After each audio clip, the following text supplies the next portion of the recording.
Philippians chapter 4, verse 8. Here's what it says. Finally, brethren, whatsoever things are true, whatsoever things are noble, whatsoever things are just, whatsoever things are pure, whatsoever things are lovely, whatsoever things are of good report, if there is any virtue, if there's anything that's praiseworthy or good, meditate on these things.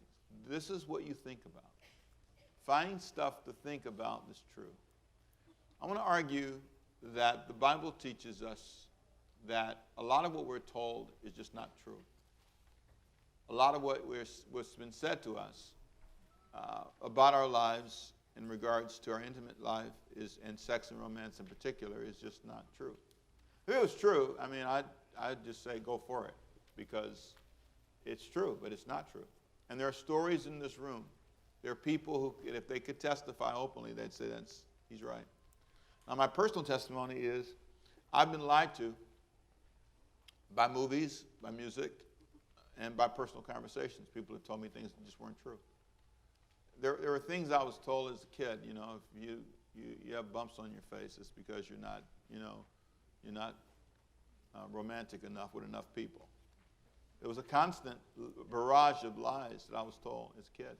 Movies told me that this has no consequence. You just meet each other, see each other across the room, and it doesn't matter what you do, and there's no long-term consequence. There's nothing at all. Just go for it.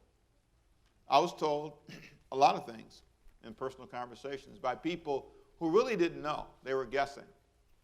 They did not have the credentials to advise me in this area of my life because they barely figured it out themselves.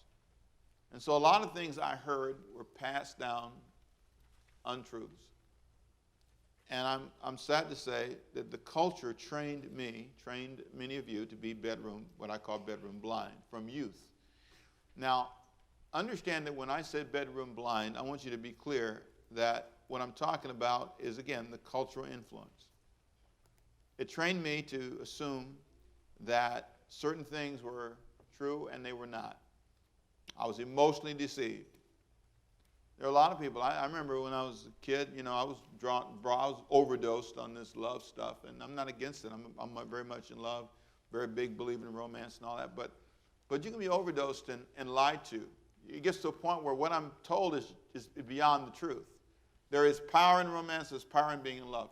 But there's a joy that you're going to see that God wants for all of us to have. There's a bedroom blessing. But you can be lied to, and you can create what is unrealistic expectations. And that's the next thing the culture taught me. But what I've learned in life is the car can get broke. You get married, and you think the car runs all the time. When you get married, you find out, no, the car can be down for 6 months. You're going to think about that for a while and meditate on that. There are things that happen. Tires blow out, things just don't work. Everything just, you just go, Lord, help us. And now what do you have? What do you have in those moments when you have to go to work and you think you can just stay home all day and you can just, no, you have to work. You have to buy groceries. You have to cut the grass. You have to clean the house. The rest of life is in front of you. And so I think there's a moment where people think 1 hour of an experience and you forget there's 23 hours to go. 23 hours of communication, 23 hours of talking, 23 hours of being around each other. And when you have to deal with that part of life, that's the challenge. I often tell people, they ask me, how do you survive 35 years of marriage? I'll tell them it's very simple. I have a very simple answer. The answer came to me one time. I was in a flower shop, and some ladies, I was buying flowers for Diane, and they asked me, well, how did you make it that long? And I said, well, first of all, you survived the climb, C-L-I-M-B, the climb. First floor, second floor, third floor relationships. That's easy. Hug and kiss, say you're beautiful. That's great. But when you get to the 10th floor, we got to clean up the house. The 11th floor is, do you have a job? 12th floor is, what are you thinking? Now watch, it's what's in your mind. And those are the things that make relationships difficult. How you communicate. How you respond to being offended. How you respond when it's not your way. Those are the things that make the marriage climb difficult. And a lot of times we discover we're good at 1 and 2. That's why we end up breaking up all the time, because we go to the first, second, third floor relationships, and we break up. 6 months, a year, 2 years. It's just amazing. They say the average couple that stays together before they're married 6 years, they don't last more than 6 years if they live together before they're married. You tend to just run out of steam. You know, when you get down to life, and you get down to long-term commitment, and you get down to children, you get down to paying bills, you get down to all those things that make life work. It's that moment that you start realizing, I've been told some things that aren't true. I have an unrealistic expectation. Do you really think that his muscles can pay your bills? You take his shirt off and you're just sitting there sweating and fanning. Oh, child, look. Oh, my God, I wish, right. You wish what? To take care of him for the rest of your life? Is that what you're saying? No, he has to work. Well, you're not thinking about that right now. Bedroom blindness. Say it with me, please. Come on. You can't even say it loud, can you? Can you? Because in that moment, you're raptured in that thought. Guys are in particular very vulnerable to this whole idea of unrealistic expectations. They think you're some movie. You're not. They think you're somebody on the computer who's a confused person who's paid to fool you. There are actors and actresses who get you all tuned up to watch stuff that isn't true. It's all untrue. It's all untrue. And they understand not only in movies, they understand. They used to say sex sells. And it's true. It sells to you. Selling you a ball of wax that isn't true, and then you fall into it, and before you know it, you think that marriage is optional. No longer is that the wonderful path to love and romance. And now, if you're not careful, your culture will train you that bedroom blindness hurts nobody. It's nobody else that's going to be affected, just you. That is so untrue. If you don't think that's true, ask a person who's been sexually abused. Ask a person who has gone through that experience and say, did it just hurt the person? No, it hurt me and my grandchildren and my children and my family and my social life. A whole host of my life was changed by that experience. It doesn't just affect you. It rolls from you in pain and anguish. Our bodies, which is amazing, can easily be convinced, though, that bedroom blindness is okay for now. Bedroom blindness is a powerful mindset. And in this study, when I say bedroom blindness, I'm talking about a person who is sexually engaged outside of a marriage context. It is my argument, and you'll see in a moment in the Bible, that bedroom blindness basically is the argument that this is okay, married or not, wife or not, husband or not, violating the marriage contract, or you're violating your own personal body, which I'll talk about in a moment. And our bodies, let me tell you, our bodies agree. Let me help you understand something about your body. Your body is not saved. Your body is a car, it's a truck. It carries your spirit and your soul around. It's where you live. It's chemically driven. That's how the doctor can find out what's wrong with you. He can x-ray it and see this is out of line. He can take your blood work and can see what's in your blood, can see what's triggering things in you. And if you're not careful, you'll assume things about your body that aren't true. Well, I want to give you some advice. You ready? Before I read you what I call the big verse for the day, there's a big verse, but this is one tough verse I'm going to read in a minute. But let me give you this principle. If you do 1, 2, 3 will happen. Say that with me, please. Say, if I do 1 and 2. Oh, come on, work with me now. Come on, say, if I do 1 and 2, 3 will happen. The two guys I want to talk about, say David and Solomon. Come on.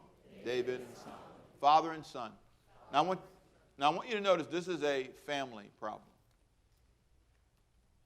I want you to notice that David is a guy, King David of Israel, was a guy who had an obvious problem with bedroom blindness. Now he covered it over by marrying people, but it's obvious as you read the scriptures I'm going to show you, he had a problem. David, by the time he was 30 years old, had 3 wives. 30 years old, he had 3 wives. His whole relationship issue, I summarize in what I call 4 signs of David's bedroom blindness. There are 4 signs of it, and the first 3 all go together. The first 3 are just a series of verses I want you to read on your own, but I want to summarize it for you so you can see. Let me start at the first verse. First of all, 2 Samuel chapter 2, verse 2. So David went up there, and his, how many wives? 2 wives, Ahinoam and the Jezreelitess and Abigail, the widow of Nabal, the Carmelite. So you got a total now of 2 wives, but really there's 3. The third wife he doesn't mention. Michal was her name, and she just was not his favorite. Some think she was. Some declare her to be. But she could not have children, so her name doesn't appear on the list of wives. That shows you how strongly they viewed women who did not have children in this culture. Somebody sent me a beautiful email and asked me, they said they couldn't have kids and they wanted to know what I thought about it and were they being judged by God. I said, no. I said, everybody doesn't have the same gift. Now, in her case, there was some judgment attached to it, but that is not normally the case. And I want you to say this. In response, I said, don't blame. Some people can sing, some people can dance, some people have kids, some people don't. And there are a lot of people who have kids who are now rethinking it.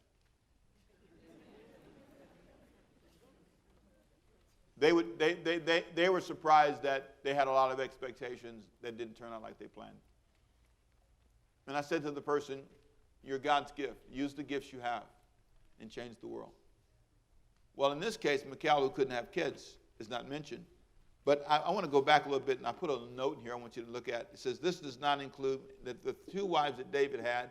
This does not include the almost marriage to a lady named Merab. If I can paraphrase the rest of it and let you read it on your own later. Merab was the daughter of Saul, and Saul, remember, stopped liking David after David killed Goliath in chapter 17. Then David started being liked by everybody, and they wrote this song about him, and they said David has killed his 10,000, Saul his thousands. And so then Saul, the Bible said, eyed David from that moment on and didn't like him. And then he decided, okay, well, since you killed Goliath, well, I'm going to give you my daughter Merab. And then he says, no, she's too good. I'm going to give you Michal because she's bad. Really, he said that she'll be a snare to you. I wrote all that out for you in the verses. And what's amazing is at the end of the day, David ends up with her, and she's the one who danced. If you remember the story, David came back from the ark, and she laughed. She said, she mocked him. She talked about him. How could you be the king of Israel and you're dancing till your clothes fell off? You're embarrassing yourself in front of everybody. This is a woman who verbally said things that put her in a bad place. But at the end of the day, my big point is I want you to see he had a lot of women in his life. And if you'll notice the next two verses that I list for you under signs, 2 Samuel chapter 2 was the first sign. The second sign was in 2 Samuel chapter 3, verse 2, where it said David had more wives, and their sons were born to David in Hebron. His firstborn was Amnon by Ahinoam, the Jezreelite. His second was Shilib by Abigail, and so on. Now notice in bold prints I put for you, these are the wives David had. He had Ahinoam, he had Abigail, Maacah, Haggith, Shephtalah, and Ithram. This guy already, in a short time, he's starting to pile up women. But it doesn't stop there. Go to chapter 5. Now remember, I started in chapter 2, then I went to chapter 3. Almost every chapter now, we're getting more women. Chapter 2, chapter 3, now chapter 5, verse 13. And David took more what? Concubines and wives. Now, a concubine is not quite a wife. That's just somebody you visit every now and then. You understand? But the list is pretty impressive and growing fast. So he could have had 18. But then here's the last thing I want to say, and this is important, because the real sign that you are bedroom blind is you pass it to your children. And if you look at number 4 on the list, Solomon in 1 Kings chapter 11, he's in his 20s. Now I want you to notice, David started in his 30s. He was 30 years old when he became king. And by the time he's 30, he's got 3 wives, and he starts to roll them in. He's only reigning for 30-some years. I have to look it up again, but not many years. And so, you're marrying every other year, you're marrying somebody. I mean, you got a wedding every other year. But now, kids always supersize stuff. Solomon ends up with 700 wives. If you look at 1 Kings chapter 11, I put it for you in verse 3. He had 700 wives. You see that in bold print? And he had how many concubines? 300 concubines. Now, let me read for you 1 Kings chapter 11, verse 1. This is the son of David. King Solomon loved many women, many foreign women. He liked them. Boy, he had Pharaoh's daughter. He wanted women of the Moabites, Ammonites, Edomites, Sidonians, Hittites. He liked them from all nations. He was international. And so how does a guy who is the wisest, listen, this is so important, he's the wisest guy living. This is true. The Bible says it. He knew better. This wasn't about knowledge. This wasn't about knowledge or wisdom. This was about choice. And that's what I'm going to talk about next week. How could a guy who's godly, David, how could a guy who's godly, God embraced them? What's interesting is God didn't mock them, he embraced them. He embraced people who had bedroom blindness.